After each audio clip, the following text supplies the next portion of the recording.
Well, today is tax day, the day in which you and more than 100 million other Americans ritually provide the federal government with 10, 20, or even 30% of your income, maybe 40 or higher, to finance our vast federal bureaucracy and various bombing campaigns around the world.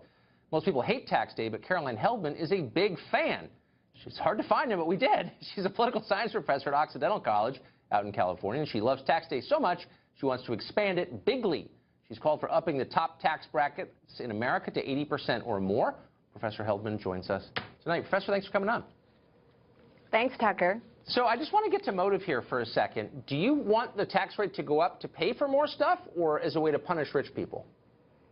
Well, neither of those things. And let's be clear, I'm not talking about taxes for your viewers. I'm talking about taxes for the top 1%, and I'm not even talking about all of their income. I'm talking about the marginal tax rate, the highest rate, which right now is set at $470,000. So I'm talking about wealthy individuals who on $470,000 plus would be taxed at a much higher rate than they are now. And in fact, historically, for example, under Eisenhower and JFK, they were taxed at 91%. Now they're taxed at less than 40%. And this has meant that we've scrimped on the social safety net. We've scrimped on education. There are lots of things that this money could go for.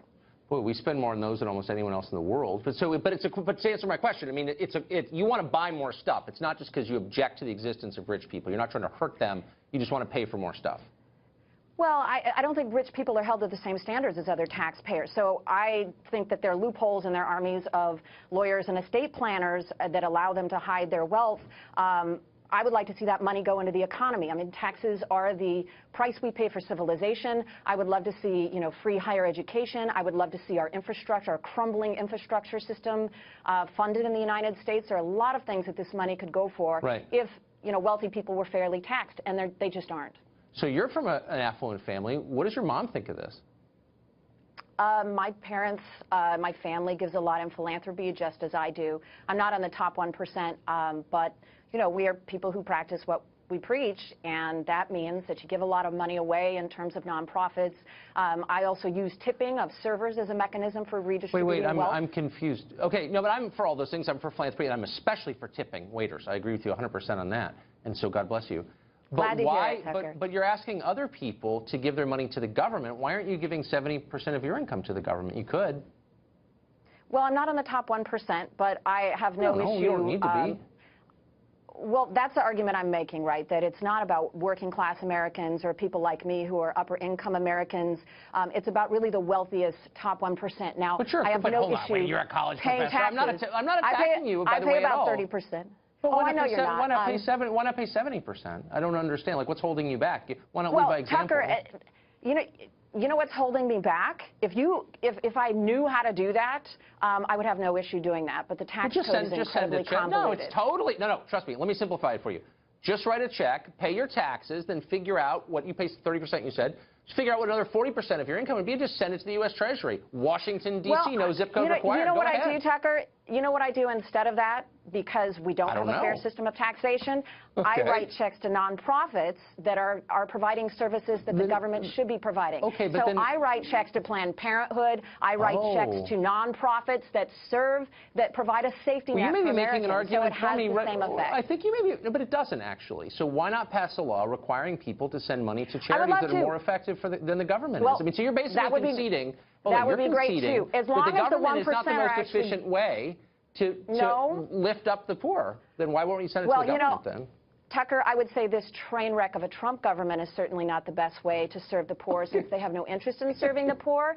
But in general, I think government does a fine job providing the services I'm just asking you to practice what you preach. Let me just ask you one other question here. I do practice what I preach. Well, you don't. You're telling other people to send their money to the government, and you're not. So, like, I'm telling the top 1%. No, Tucker, don't put words in my mouth. I am telling the top 1%. I am saying the government needs to tax them fairly. If we're going to talk about taxation, I actually think I'm taxed pretty fairly. I choose to spend way more than the majority of my income on other people. I choose to do that. But we're not talking about me. We're talking about. Of course, we're not talking about you. You don't want to do it. We're talking about the top 1%. It sounds awful. Tucker, no, you don't get to do this. You don't get to lie. You don't get. No, Tucker, you don't get to put words in my mouth. We're talking about the top 1%. Professor. You're noting the obvious. I'm not on the top 1%.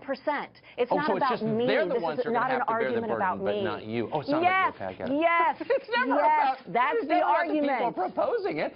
Let me ask you one quick question, though. I understand. It's the marginal tax rate on the top wealthiest There's Americans. a real That's what we're concern, talking I think, about accumulation of wealth at the top. It's probably not good for society. I bet we agree on that. It's not. But it's not about income. It's not about your income taxes. It's about capital gains taxes, taxes on investment, on capital that is working. That's how people get rich. Nobody's making $1 billion from a salary. Are you suggesting raising the capital gains tax rate to 70% too? I am suggesting raising the capital gains tax on the wealthiest 1%. I am suggesting raising the income tax. To what? You know, economists say somewhere around 50% would be good. Income tax, you can go as high as 83%, and it won't suppress wealth pursuit. But why would you want to tax labor more than capital? Why are you giving a pass to rich investors? I don't understand. Just why are you taxing working people? The wealthiest 1%. I would like to tax them at higher rates across the board on their salary, on their investments, and also on what they're passing to the future generations. I want to see the death tax go up. I want to see all of it go up because right now the top 1% do not pay their fair share. Okay. We got to go. But call me when you start sending all your money to the government, and then I'll follow suit. It's hilarious. I'll call you when I'm on the top 1%. How's that, Tucker? Perfect. We'll have lunch. Thanks, Professor.